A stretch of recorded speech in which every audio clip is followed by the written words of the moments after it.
અમારી જમીન આપી સરકારને ફરીવાર કહેવા માંગુ છું કે આ ટ્રેલર છે, પિક્ચર હજી બાકી છે. એક સહન કરવાની લિમિટ છે, શક્તિ છે, ઈ પણ અમારી ખૂટી ગઈ છે. ત્યારે આ તો ટ્રેલર છે, પિક્ચર હજી બાકી છે. આ કોઈ ફિલ્મના ડાયલોગ નથી, પણ પોતાના હક અને અસ્તિત્વ માટે લડી રહેલા અમદાવાદ જિલ્લાના ધોળકા તાલુકાના સરગવાડા ગામના ખેડૂતોનો આક્રોશ છે. જ્યાં રોષે ભરેલા ખેડૂતોએ પોતાના ખેતરોમાં ગેરકાયદેસર રીતે નાખવામાં આવેલી ગેસ પાઇપલાઇનોને ટ્રેક્ટરો વડે ઉખાડીને ફેંકી દીધું છે. ખેડૂતોની સંમતિ વિના રાતોરાત જમીનમાં ઘુસાડી દેવાયેલી GSPL કંપનીની પાઇપલાઇન સામે આજે ધરતીપુત્રોનો અસલી પાવર જોવા મળ્યો છે. શું છે આ સમગ્ર ઘટના એ જાણતા પહેલા લલકાર ન્યૂઝને લાઇક, શેર અને સબસ્ક્રાઇબ જરૂરથી કરજો. નમસ્કાર, લલકાર ન્યૂઝ સાથે હું રિયા રાવલ.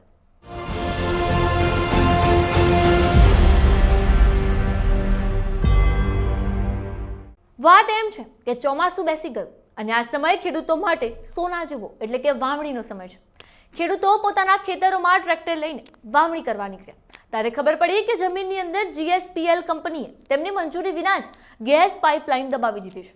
વાવણી ટાણે આ પાઇપલાઇનો ખેતરોમાં એટલી નડતરરૂપ બની રહી કે ખેડૂતો માટે ખેતી કરવી જ અશક્ય બની ગઈ. પોતાની હલાલની કમાણીની જમીન પર કંપનીની આવા દાદાગીરી જોઈને ખેડૂતોનો પિત્તો ગલ. તેમણે કાયદો પોતાના હાથમાં લેવો પડ્યો. તમને એમ થશે કે ખેડૂતોએ સીધું ટ્રેક્ટર કેમ ચલાવી દીધું, તો તમને જણાવી દઈએ કે આ આક્રોશ એક દિવસનો નથી. છેલ્લા 1 મહિનાથી ધોળકાના સ્થાનિક ખેડૂતો ન્યાય માટે ભટકી રહ્યા હતા. જી હા, કલેક્ટર કચેરી હોય, મામલતદાર ઓફિસ હોય કે સ્થાનિક તંત્ર, ખેડૂતોએ વારંવાર લેખિતમાં રજૂઆતો કરી, પણ એસી કેબિનમાં બેઠેલા અધિકારીઓના પેટનું પાણી ન હલ્યું. તંત્રની આડોડાઈ, કંપનીની જો હુકુમી અને તંત્રના બહેરા કાનથી કંટાળીને આખરે ધરતીપુત્રોએ આ આકરો અને ઐતિહાસિક પગલું ભરવું પડ્યું છે.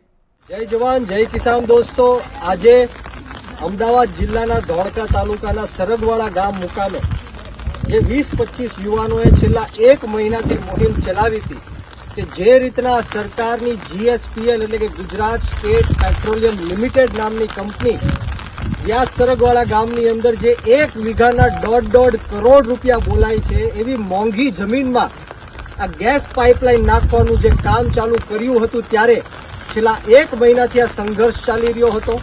અનેક દિવસોથી આંદોલન ઉપર અમે ઉતર્યા હતા. અમે કલેક્ટરને આવેદન આપ્યું, મામલતદારને આવેદન આપ્યું, તલાટીને રજૂઆત કરી, ધારાસભ્યને રજૂઆત કરી, છતાં પણ કોઈ પણ જાતનો અમને જવાબ મળ્યો નહીં. પરંતુ આજે આખાએ ગામ સમસ્ત નક્કી કર્યું, ખેડૂતોએ નક્કી કર્યું કે અત્યારે વરસાદી વાતાવરણ છે, અમારે વાવણીનો સમય થઈ ગયો છે અને આ ગેસની પાઇપલાઇનો અમારા ખેતરની વચ્ચે ઊભી છે.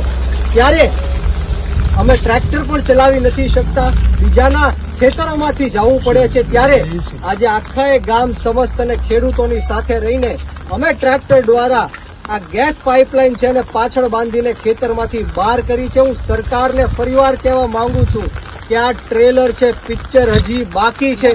જો આવનારા દિવસોમાં તમારી આ જે GSPL કંપની છે અમારા ખેતરમાંથી આ પાઇપલાઇનો બહાર નહીં કાઢે તો અમે આખા ગામના ખેડૂતો જાતે ટ્રેક્ટર લઈને બધી જ પાઇપલાઇનો બહાર કાઢીશું. એનું કારણ છે કે એટલા બધા સમયથી આ પાઇપલાઇનોની અમે રજૂઆત કરી, આવેદનો આપ્યા, પણ ક્યાં સુધી આ ખેડૂતો સહન કરશે?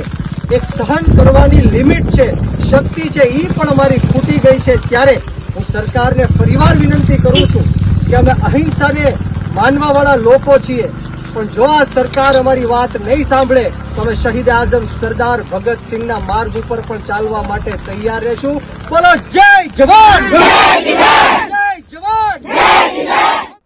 ખેડૂતોના આ આક્રોશને નેતૃત્વ મળ્યું આમ આદમી પાર્ટીના પ્રદેશ યુવા પ્રમુખ બ્રિજરાજસિંહ સોલંકી. બ્રિજરાજ સોલંકીની આગેવાનીમાં જ આજે સેંકડો ખેડૂતો એકઠા થયા, ટ્રેક્ટરો જોડીને પાઇપલાઇનો ઉખાડી ફેંકી.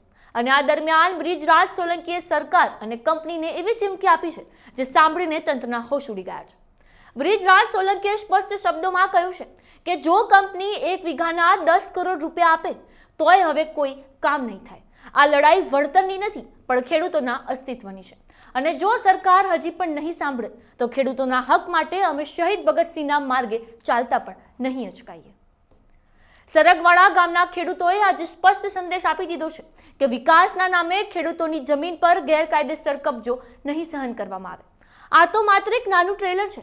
જો કંપની કાયમી ધોરણે આ પાઇપલાઇનો અહીંથી હટાવશે નહીં તો આગામી દિવસોમાં સમગ્ર ધોળકા અને ગુજરાતમાં આનાથી પણ મોટું આંદોલન છેડવાની ખેડૂતોએ તૈયારી બતાવી દીધી છે. હવે જોવાનું એ રહેશે કે આ વિડીયો જોયા પછી સરકાર જાગે છે કે પછી ખેડૂતોનું આ આંદોલન વધુ ઉગ્ર બને છે. ત્યારે સમગ્ર મુદ્દે તમારું શું માનવું છે કોમેન્ટ કરીને અવશ્ય જણાવજો.